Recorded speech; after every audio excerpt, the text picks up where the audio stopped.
Hey everybody, Stu Smith here, going live. Going to take some questions as well as give some answers. But we'll also take a look at some combat swimmer strokes that were submitted this week. And I have a few that will show you the right way and the wrong way to do the combat swimmer stroke with fins. I often talk about bending your knees too much when you have a big pair of scuba fins on. It looks like you're bicycling. And it should be more from the hips.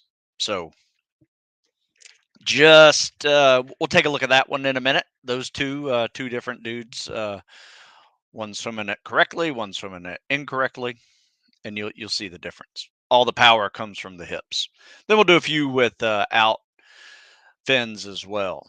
But before we move on, send me some good questions if you can, because I will likely use some of those for article topics, especially if you have a pretty open-ended question that needs explaining in more detail than I can do in about a minute on a YouTube channel. So, yep, I will continue that discussion in article form, or maybe even do a podcast on it. Jeff and I are looking for podcast topics as well. So if you got some of those, you can send those as well. Um, One we did recently, the Tactical Fitness Report 158. We talk about assessment tools for Spec Ops preparation and preparation process. And we used a study that came out from Buds about scores and kind of like the bell curve of scores that were successful getting through Hell Week. And it's a pretty good one. In fact, I'll put it in the description here. Once again, it is an article and a video of Jeff and I discussing all the points, from everything from power and strength and pull up ability, in calisthenics, muscle stamina, uh, cardio endurance, all of those things go into creating a well-rounded tactical athlete that can make it through selection programs. And what we did is I came up with some numbers that basically take your standard um, person who is preparing for these jobs, and I just took over 20 years of history of seeing people make it through various training programs and put those scores of what they were doing before they left into a chart. And you can see it's everything from your basic PT tests, your timed runs for Army, Navy, Air Force, Marine Corps, treading water, swimming with fins, weighted pull ups, body weight bench press, deadlifts, shuttle runs, standing long jumps, lifting with squats, being able to walking lunge for quarter mile, even hang cleans and grip tests. And then a few other events in there that are pretty fun, like obstacle course races. Try a few. And then there's no standard on that one. It was just mostly try a few for fun, because that's, no matter what you're getting into, you're probably going to have some form of obstacle course in your journey. And then, of course, rucking is a requirement as well. So check out that link later on, and you'll see some really good ideas as to how you should be preparing, but also, what kind of scores you should have on a wide variety of events. And if you're not doing those events, that should be a signal to you that, hey, maybe I should get a little stronger in my legs and be able to lunge for a quarter mile without being sore for 3 days, or be able to do deadlifts and squats at body weight and a half or 2 times my body weight. Those are events that can lead to some overall durability that allows you to handle a lot of the load bearing activities that are there. But obviously, you can't be in the weight room all the time. You got to be running, you got to be rucking, you got to be swimming. You have to turn yourself into a cardio machine on top of that. So it's going to look a little different than your typical strength training cycle, right? All of those other events, calisthenics and cardio, are going to also be needing to be maintained or even improved upon, depending on your athletic history. So, anyway, there's a lot to digest in that. But the reason why we wrote it and did a podcast on it was because we want people to realize you can't just join and try out for these jobs after doing just high school sports or even college sports for that matter, because you're coming to the table with this in this journey with some good strengths, obviously, from your athletic history, but also probably some ignored weaknesses that your sport did not address. I can name a dozen of them, depending on the sport. Every sport comes into this process with some form of athletic weakness that was not needed in that sport. So, multiple sports is good. You might be able to reduce the amount of weaknesses you have coming into this. But also, off-season training can help you with that as well. Handle some of the weaknesses that your sport is ignoring. So there you go. All right, so let's see what's going on. We'll take a few questions and then we'll go into the combat swimmer stroke critiques. Logan asks, notice I swim faster with rocket fins when I do a dolphin kick instead of a scissor kick. Are there any problems with this? You know what? Funny you should ask that, because I'm going to show you a guy who adds in a scissor kick and a dolphin kick into his stroke. My recommendation, instead of doing both of them, because that's a lot of time underwater that as you get into this swim, you may not want to spend that much time underwater, may need to come up to breathe. But, there's really 3 ways to kick, and I'll explain this in the videos as well. You can do constant flutter kicks, you can do a scissor kick and glide, which sometimes doesn't work depending on the current, and you can do a dolphin kick and kind of hold that glide, or maybe more frequent dolphin kick, especially if you're going through a current. Because here's the problem is typically you're going to swim a mile this way and a mile back. Usually going down might be faster, might be slower. Just depends on which way the tides and currents are flowing. Um, Going through a fast current really requires you to do constant flutter kicks. Otherwise, if you try to glide, you're just going to stop, right? If you try to do a big kick and hold the glide, just stops you. However, if you're going with the current, you do a big kick, hold the glide for a little longer, and that's a nice ride. You can waste very little energy, at least for half the distance, but you're going to be making that up on the way back, probably working probably twice as hard to get through some of those currents, especially if it's over a knot. You can't stop kicking.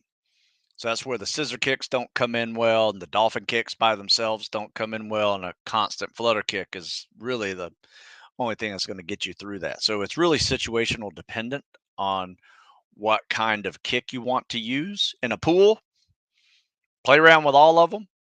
I don't think anybody cares if you're doing scissor kicks or flutter kicks. Some people will say that you can't do flutter kicks, or you shouldn't do flutter kicks because it can tend to bring about some knee tendonitis. I have seen that. What I have seen is if people are swimming with fins too often and also progressing with their running mileage in the same week, um, it can aggravate the knees quite a bit. Um, so what we do is we only swim with fins on leg day. which today happened to be leg day. And at 1 o'clock today, I'm swimming with fins.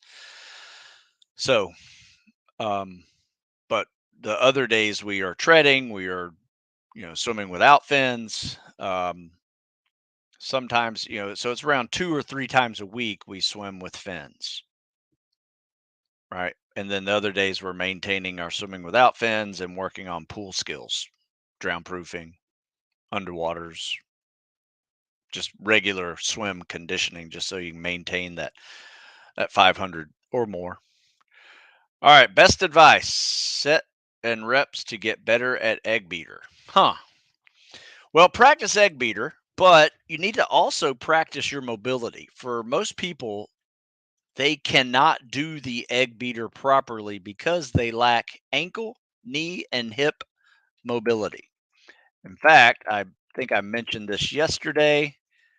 Um, you guys check out this article because there's some really good stretches in here that can help you with your flexibility and overall mobility to be able to actually get into a proper egg beater position to produce power with an egg beater kick, which is really just a breaststroke kick.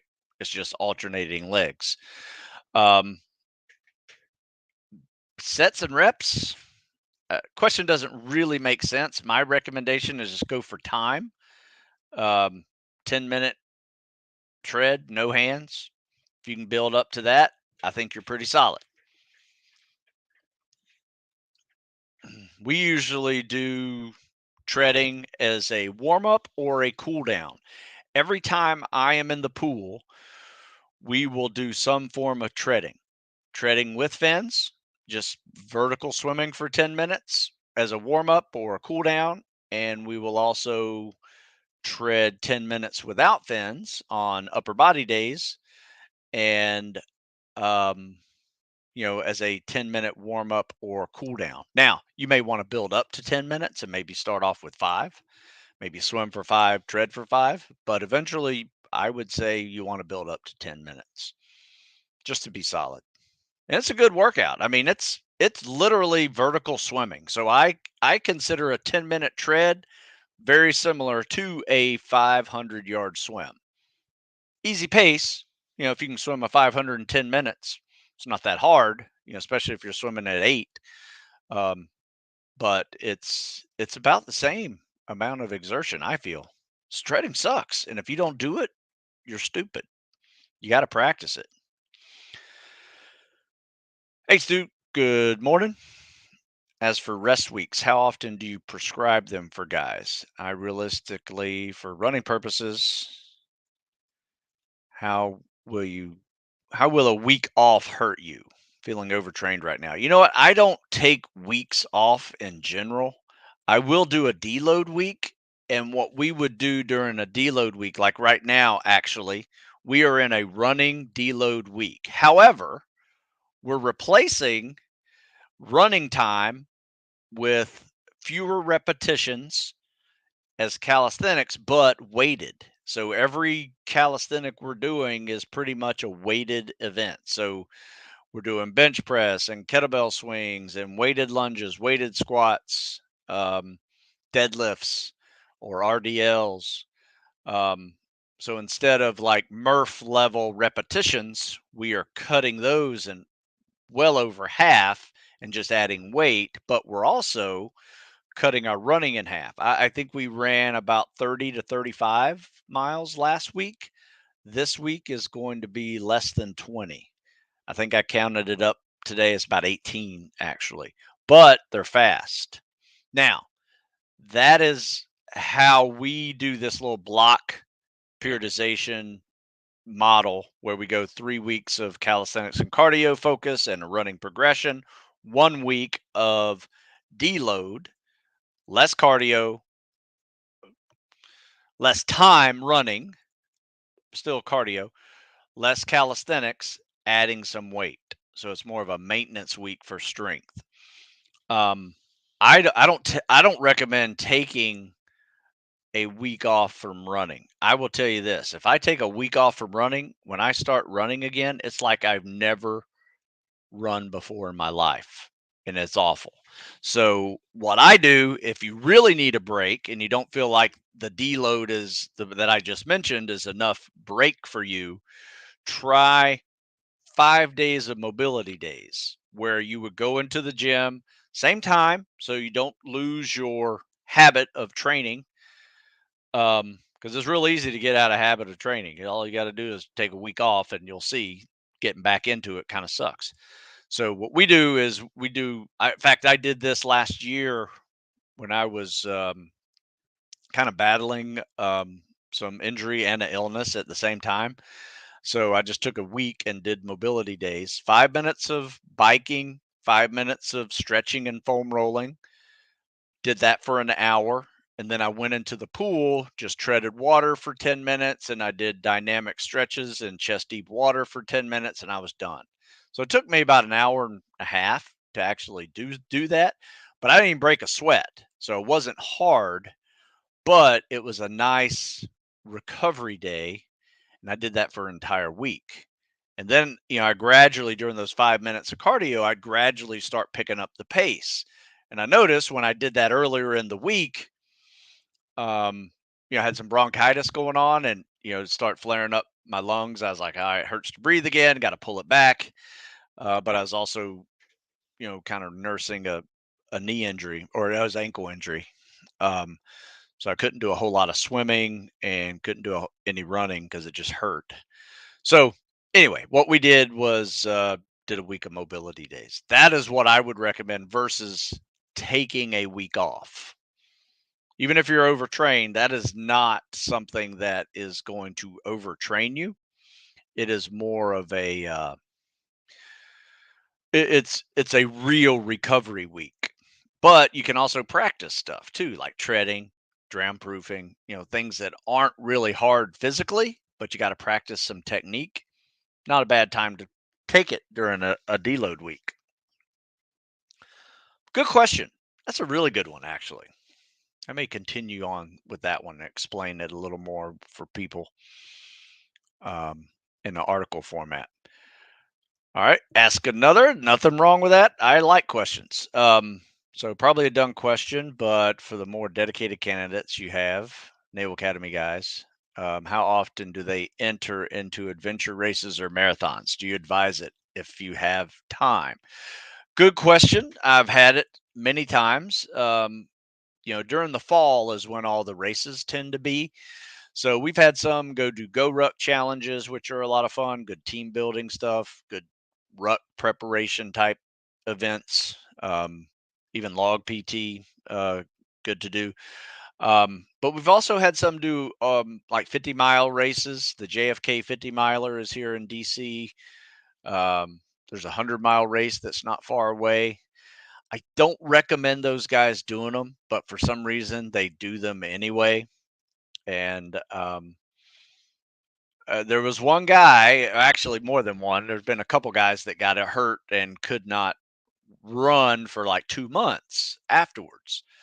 So one of my things I like to do with them during the brief is explain to them. In fact, they made T-shirts out of this.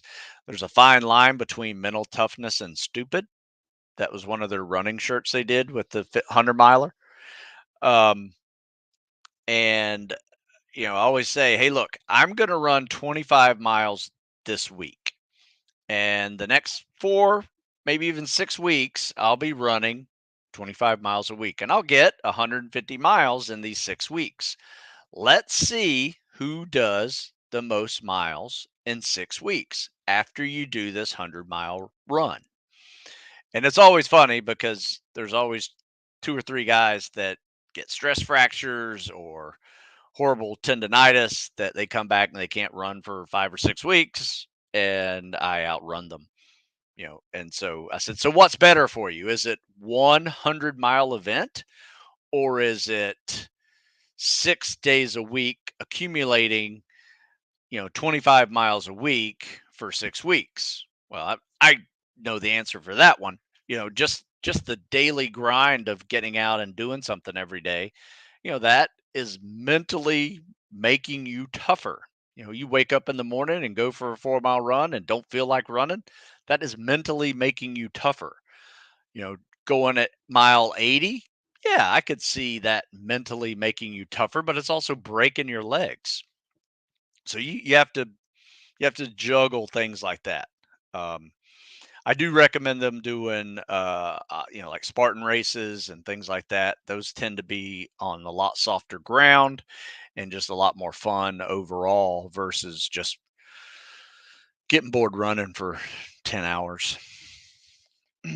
All right. Good questions though.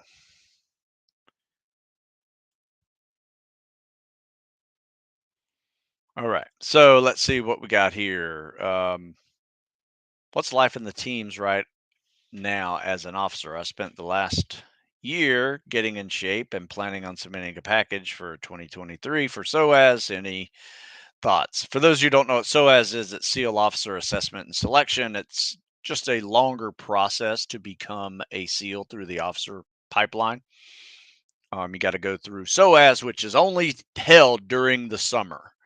And then they have the board for the following year of selectees like October, November. So even though you submit everything back in December and January to your recruiter, that goes to the pre SOAS board. If you get selected, you can go to SOAS. They'll take, 100 plus folks to go to SOAS. And then they will select those who finished SOAS and did well enough to get selected. Um, Not sure what the numbers are that get selected, but it's not many. I mean, the officer pipeline is about 1/10 of what they need for the enlisted pipeline. So just remember that it's a lot more competitive. So your scores have to be legit. What's it like for a team officer in the teams? Oh, we've had a couple of young guys check into their teams in the last few years, and they are loving it right now. You got to remember too. Your first couple of years in the teams, you're still a student, and you're really responsible, mainly for you learning the system and learning even more advanced tactical training during those first few years. And then you get to deploy as an assistant platoon commander. You'll be learning from your platoon commander and your platoon chiefs. But really, you're kind of a backup leadership responsibility if there's something going down as far as training and the you know platoon commander can't make it, you'll make it and do that. Troop commander. Um, so people are enjoying it. Um, but it's competitive. It's a competitive process. I mean, now it's even competitive to get a platoon, be a platoon commander job. Those are now not just given to any officer. You have to stand out among the officers already in the SEAL teams to get those jobs. So my advice is just keep learning and keep your ears open and your mouth shut for 2 years, and you'll be in good stead. So, how do you decide what running shoe to buy? Each shoe is different with cushion drops. You know what? I interviewed somebody who can tell you that. Um, and it's called Ask a Professional. You see if I can find it. I think I did it on military.com. Selecting running shoes. It was really good. Um, yep, here we go. So military.com article. Um, Read this. There's a whole lot to it. And, one of the reasons why, and I didn't even realize this until I interviewed her, is that, um, I have a pair of shoes that I really like. And then I get one the next year, get one the next year. And then I notice, like, I don't like these anymore. Why is that? Well, guess what? Every year they make little changes to them. And I did not realize that. So you have to almost do the research on your shoe purchasing every other year or so, and maybe even test out new ones. Right now, I'm using the on cloud version, but prior to that, I was using Brooks. I like Brooks, but they've made so many changes on them in the last, I don't know, 15 years that they're not right for me anymore. So you got to find something that works for you constantly. But yeah, check out that article. There's a lot to it, and one of the best answers is to go to a store that actually assesses your gait and running style, and they will hopefully find some kind of shoe and or insert for you to put into your shoe. Um, so yeah, check out that. All right. So, what's your opinion on current leadership condition of the teams? How do they differ now versus when you were in? You know what? I don't know enough to say, to be honest. Heard all kinds of things. I think a lot of it is kind of overblown, personally. Um, I know some good officers, there's some great enlisted guys, great officers. But there's bad ones too. So, I think as with any military job, it is a cross section of society, so to speak, and so you're going to get all types of abilities and capabilities and leadership styles. And um, I don't know. I will say this: I thought the previous Buds classes were probably unsustainably toxic in their requirements, and starting off with 200 people and graduating 10 in 4 weeks for Hell Week. That's an unsustainable level of attrition. And you know when you get quotes from students that were saying, I wasn't even scared of the instructors. I was more scared of my own classmates. That's a bad thing, right? I don't know what it was that prompted students to think they're going to help the instructors run people out of the class. I think that is a horrible way to be a leader. It's not your job to be an instructor, it's your job to be a student and get your students from A to B on time and with the right gear and even with the right mindset, to a degree. Um, so if there were some toxic elements, I would say that's where they were. Supposedly they have been dealing with those, and you'll probably see graduating Buds classes that are more historic numbers. It's not uncommon to have an 80-85% attrition rate. It's very uncommon to have 95 plus attrition rates, which is where they were leaning the last couple of years. But, once again, I will also say you had COVID that, screwed the system up and it was overpopulated at the time. So they hit it hard. You also had to balance out the war was ending and they didn't need a whole lot of new SEALs in the special warfare program. So that was an element that all led to this kind of anyway, it led to a very challenging Buds program, which it should be. It should be very challenging, but it doesn't have to be impossible, to create good SEALs either. All right. So Renoir says, do you normally work out only once a day in the mornings, or do you do two a days on a regular basis, such as cardio in the morning, strength in the evening? I do it just the opposite. I tend to do my strength and resistance training in the morning with some cardio, running primarily.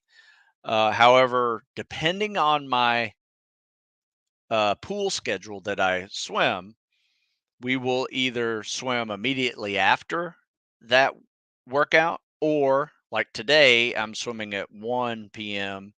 right after lunch for 40 minutes or so just to swim with some fins, work the legs one final time today.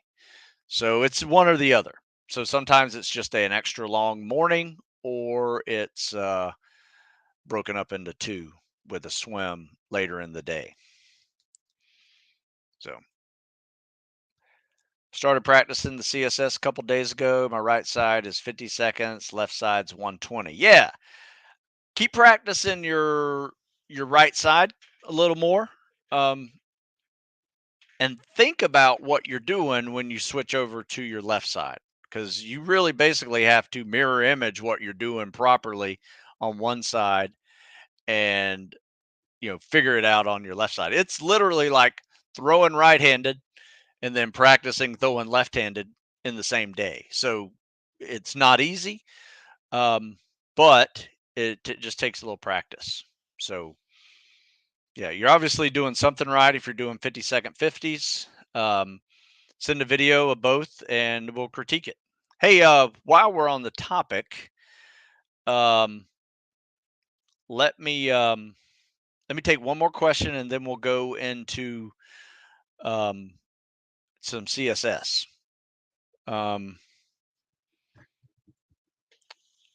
So Joe asked how recent Buds classes have been. Did any of your guys consider Army SF instead of NSW? Yes, I would say about half a dozen did. Some guys came into our training program that were considering going to SEALs. We had one Army guy that was out of the Army and thinking about going Navy. He wound up going back to the Army. But yeah, we have at least 8 or 9 people in the Army pipeline right now that considered going SEALs at one point. So, and they are digging it. They're not digging the first phase of it, but they said the one guy that was a Navy guy that went Army because he could not get back to Buds. He was enlisted guy. In fact, he never went to Buds. He's trying to get to Buds from a different rate. He could not do it. Spent 4 years in the Navy. The next day, he was in the Army and started the 18 X-ray pipeline. And he said that it was very nice having an actual physically demanding basic infantry school, airborne, versus not so demanding boot camp in the Navy. So, all right. So, great question. Let me move on to sharing some CSS. I'm not sure which ones are going to pop up first. We'll just deal with them as they go. We'll start with this one because I think this one is a basic technique of CSS that he is doing wrong. Let me share my screen here. And we will go right into discussing what is going on here. So, kick off the wall. Okay, he could have gone a little further before he started doing an arm pull. Could have been a little bit more streamlined too. So you want those biceps on your ears when you kick off like that. And you could probably glide another body length before you do this double arm pull. And then he comes up and he does a pull, breathe, kick, pull, breathe, kick, pull, breathe, kick, and recover. But you notice, what's he forgetting here? The glide. There's no glide in this stroke. And this is a lot of work to get across the pool. I don't know if you've counted strokes already, but he is easily double digits into this process. And so just so you know, it's pull, breathe, kick, 1 Mississippi, 2 Mississippi, pull. Like he's doing 2 strokes for every one easily to get across the pool. This is exhausting. I'm getting tired just watching it. So yeah, you definitely want to one of two things are going wrong here. The reason why he feels like he has to constantly move is probably because his kick is not creating enough resistance. Okay, this was a 50-meter pool, so no wonder he took him so long to get across. So still, it's over a minute to get across the pool. Should be around 50 seconds. So even though it looks like he's working hard, he's not going fast doing it. So pull, breathe, kick, hold the glide. He should be holding this glide for 1 Mississippi, 2 Mississippi, then pull. So oh man, can't even get it. Pull, breathe, kick, 1 Mississippi. Beat me to it. I can't even get out there. All right, so as you see, he's not even trying to glide, right? He's got a kick. He should be holding, as soon as those legs go together, he should be holding a better streamline for 3 Mississippis. 1 Mississippi, 2 Mississippi, pull. Yeah, see, I can't even do the stroke sequence. So, yeah, he's definitely screwing up that. And it's simply just adding a glide. So, top arm, bottom arm, while you're inhaling, kick and glide, 1 Mississippi, 2 Mississippi, pull to the next one. In fact, I wrote an article with the whole sequence in there. If you have not seen this, you have not done enough research on the combat swimmer stroke, because this is an article that breaks it down. Even in the title, you can see the title. It's pull, breathe, kick, glide, 1 Mississippi, 2 Mississippi, repeat. Just one of those things that you could definitely make a lot easier on yourself just by learning to hold the glide off the wall and after the kick. In fact, let me show you a new one here real quick. And this is a pretty good one, as I recall. He's definitely streamlined. So let's see what it looks like. So sharing my screen. All right, so kick off the wall, much better streamline. Could be looking at, okay, that's a little better. Double arm pull. See, he comes up by this yellow marker. That's good. That's a good place to come up. So what do we got here? We got top arm, bottom arm, kick and glide. Yeah, this is good. What's that, 3 kicks? 4 kicks? 5 kicks, 1 Mississippi. And he could even hold the glide a little longer. Let's see how this looks here. So it's a 50-second 50, so this is pretty good. So top arm, bottom arm, 1 Mississippi, 2 Mississippi, pull. There you go. 2 Mississippi, pull. Yeah, this is good. I don't have a whole lot to fix on this one. I mean, if I were fixing it, it'd be really nitpicky because he's got the timing down. He's got good pull, good kick, good glide. What are you going to fix on that one? Maybe some head tilted down a little more, biceps on your ears a little more when you kick off the wall or in the glide position. All right. Take a question or two, and then we'll get to the 2 combat swimmer stroke with fins that in fact, let me get the incorrect one first, and then we'll fix it with the correct one. Let's see. Headed to SOAS in 4 days, coming from civilian side. Good luck. Got a few OCS guys there from the civilian side myself. I've been following the training for years. Do you have any non-training related advice for approaching SOAS? Good question. My recommendation is make sure anything that you are taking is not a supplement.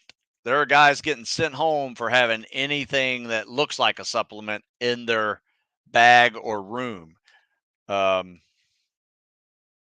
These things here, you can see on the back, see how they say nutrition facts? That's a different story. These right here are not considered supplements. They are just electrolytes. You add them to your water. When it says nutrition facts on there, it's not a supplement. However, if you have like fish oil tablets, which there's nothing wrong with fish oil tablets and nothing wrong with the supplement, it's a supplement fact, right? That's something you need to look at on the backside of things. Just because if you look on pure protein, it's typically a nutrition fact on the back because it's a food. So there you go. Um, that's that's the kind of stuff you need. But I would definitely bring in electrolytes. I would bring in cans of chicken noodle soup at the end of the day, because if you're sweating profusely, you're going to need to add in some electrolytes. We've had some guys get really bad cramps out there just from not paying attention to their drinking, because here's why: is it's not as humid out there as it may have been where they were from, and so they get out there, they're not sweating, so they think that they don't need to rehydrate as much, but it's a little bit arid out there depending on which way the winds blows. So any amount of sweat that you have is almost evaporated off of you. If you see yourself having a lot of salt stains at the end of the day, you definitely need to add some salts to your foods and hydrate crazy, because you that means you've sweat a lot and you've also lost some electrolytes. That is probably the number one thing that can end your selection process, is becoming dehydrated, becoming a heat casualty, having that turn into rhabdo. Um, yeah, not good. So helps a lot to stay hydrated and electrolytes up. That's probably the biggest thing. As far as other advice, just listen, listen to the rules, listen to the instructors. The instructors will get into your head and almost make fun of you if you are last. Don't let that uh, bother you. I mean, don't try not to be last, but just don't let things get into your head to where it flusters you and makes you think differently of yourself. A lot of guys, once they start getting told they're the worst candidate Buds has ever seen, and a lot of people will get told this, and it happens. So you just have to wear it and try to fix it. Make sure whatever reason he is, yelling at you, you are um, a little more squared away the next time. Um, take it as constructive criticism versus taking it personal, because they will try to get in your head, and they get into a lot of people's heads. I think they have had like 50% of the SOAS candidates have quit um, the week versus making it through the week and getting into the interviews week. So yeah, just suck it up. There's not a whole lot you can do right now. Between now and then, you're not going to get stronger. You're not going to get faster. Um, you just have to hydrate, rest, do some things to keep yourself moving, but maybe at like 50% of previous efforts. So you want to be well rested, well tested, and be able to go in there and just crush the objective grading events that you're going to have. You're going to have a PST, you're going to have a mile swim with fins, you're going to have a 3 mile ruck, a 4 mile run. All of those things are going to be in the first few days.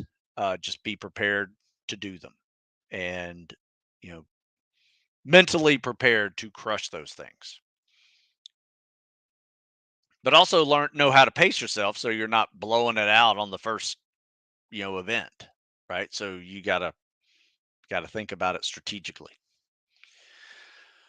All right, let's see. Joe asks, do they do fireman carries in third phase of buds? Yeah, you'll do fireman carries just about every phase at buds.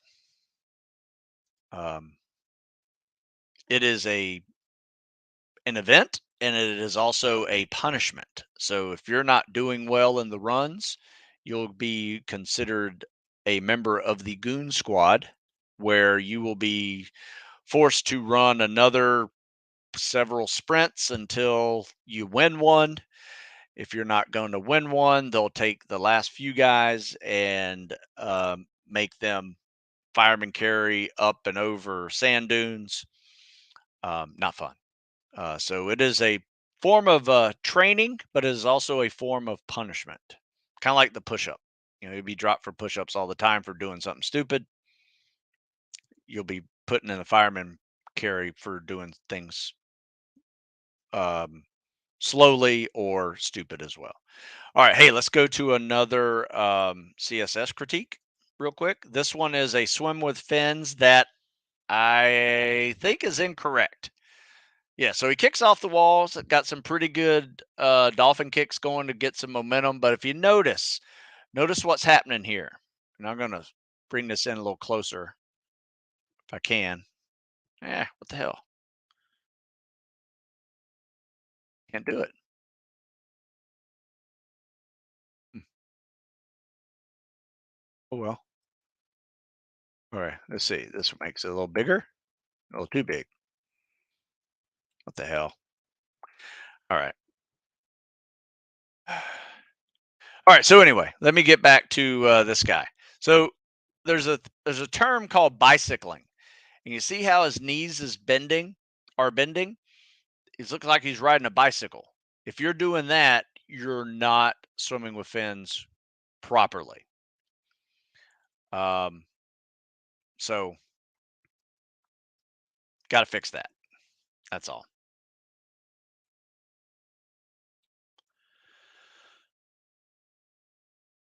Too much knee bend. It's more from the hips. Now, let me show you a better version of this. And someone had asked earlier about the dolphin kick option. I always like a dolphin kick off the wall. There will be some swims that you're taking in the pool, so it is important to learn how to swim in a pool. But also, you got to learn how to swim open water. And check this one out. This one is a different style. Like we mentioned, dolphin kick, flutter kick, scissor kicks. Check this out. So he's got some dolphin kicks, gets some momentum off the wall, goes right into the stroke.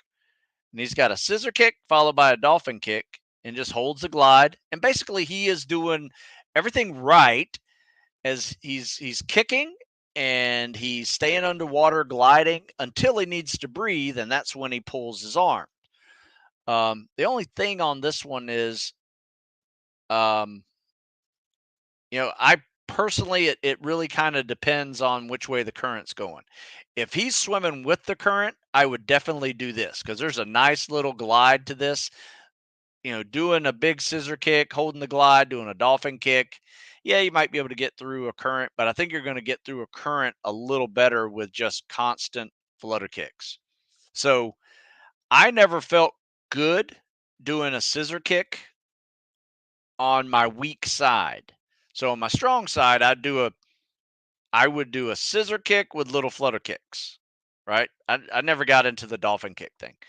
Um, but on my weak side, I just did constant flutter kicks. So I kind of played the game of if I was swimming in against a current, I would be on my weak side.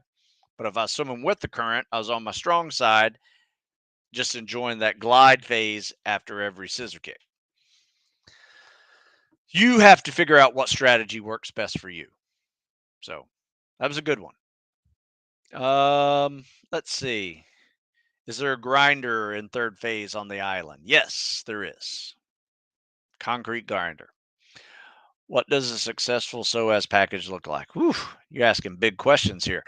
Um, everything needs to be. You just need to have a good resume. So, academics in college. What leadership positions have you held? Whether it's at work or at school, whether it was clubs, do you play a sport in college that you were a team captain of?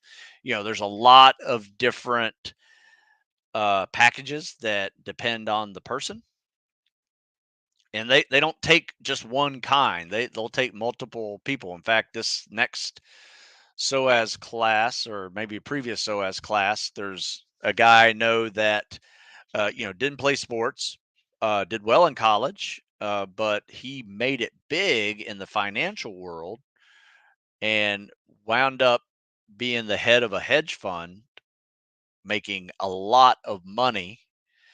Um, and now he's 27 years old, doesn't need to worry about money anymore, and wants to serve. So you got those types. It's basically what gets your foot in the door, what makes you special. compared to the average person who is applying. There's professional athletes that are applying. There's, definitely collegiate, Olympic athletes that are applying. There's, Ivy League school kids that are just stud in the academic world. But maybe they also played sports there, while they were there. So it's a mix. I've seen this whole SOAS cycle. I've seen guys from the Ivy Leagues that played sports. I've seen SEC um, schools who played sports. Seen D3 guys who played sports. Um, I mean that's a good had good grades, but you got to be fairly physical. So you got to have good PST scores. And then, when you submit those PST scores in December or January, you better have better PST scores in July, whenever, or August, whenever you take your PST again. Because a lot of people don't, and that's not a good sign. People want to see growth. If there's a 6-month block between PSTs and you're not better, you're worse, you're probably not going to last long. Probably won't make it into the next week. But it also depends on your performance otherwise too. So there's a lot to juggle. Lot to juggle. They take the overall picture of everything, not just the strongest guys. Smart guys, strong guys, little mix of everything. Maybe you're just good at everything, but you're not great at any one thing. Look at those guys too. Good question though. That's a big question. I think I've written a couple articles on it too, though. How to get to buds, officer route. If you Google that, you might be able to see something. How much weight do you guys ruck in leg days? Better to go heavier weight. We usually go 50 pounds and try to get a decent pace on that, somewhere between, you know, 10 and 12 miles per hour. No, yeah, minute miles. Sorry, not that fast. 10 um, minute miles or 12-minute miles. The minimum is 15-minute miles. You don't want to be anywhere close to that. I would say nothing slower than 15-minute miles, but you definitely want to be in that 12, 13-minute mile pace if you can with that kind of weight.